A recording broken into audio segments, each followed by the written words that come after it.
Pinagtibay ng MTRCB ang nauna nitong desisyon laban sa noontime show program ng ABS-CBN na It's Showtime. Sinagot naman ni MTRCB Chairperson Lala Soto ang ibinabato sa kanyang issue na conflict of interest. Si Rod Lagusad sa detalye.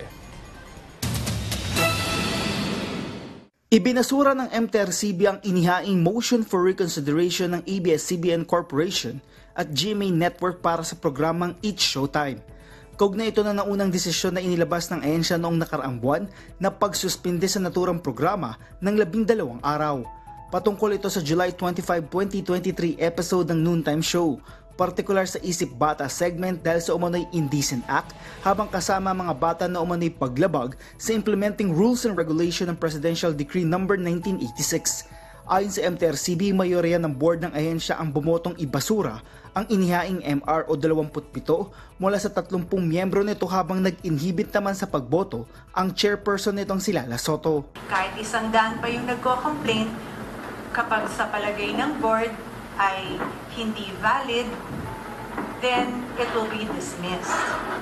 But pag magkakaroon kami ng kunyari complaints, 1, 2 o ilan lang, sa palagay naman ng board ay kinakailangan dumaan sa adjudication committee, ito ay kakaroon ng nararapat na penalty. Anya hindi pa ganun kahigpit ang MTRCB. We gave them 4 warnings and 7 dismissed cases. How many warnings are we supposed to issue? How many memos are we supposed to send for them to abide by the rules and guidelines and for them to stay within the parameters of the classification that we have given them?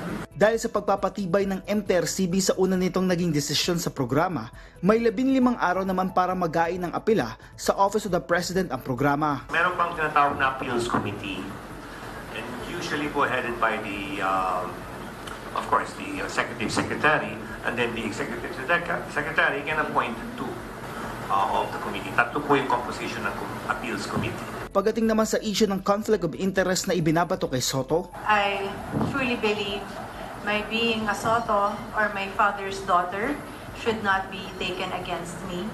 Instead, it should even be taken positively that I am someone who grew up in the industry. I am someone who loves the industry and understands the industry. Binigyang diin niya na ginagawa lang niya ang kanyang trabaho. Kaugnay naman ng kontrobersyal na pahayag ng EAT host na si Joey De Leon sa isang segment ng kanilang noontime show. It is pending before the Legal Affairs Division of this agency, and we have not yet received an endorsement or referral from that department.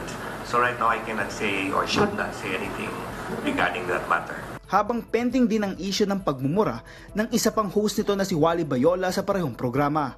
Samantala, ayon pa sa MTRCB, hindi lang ang mga isyong gaya nito ang tinututukan ng ehensya, pati na rin ang tulad ng mga hindi rehistradong cable companies. Rod Lagusad, para sa Morning Show ng Bayan, Rise and Shine Pilipinas.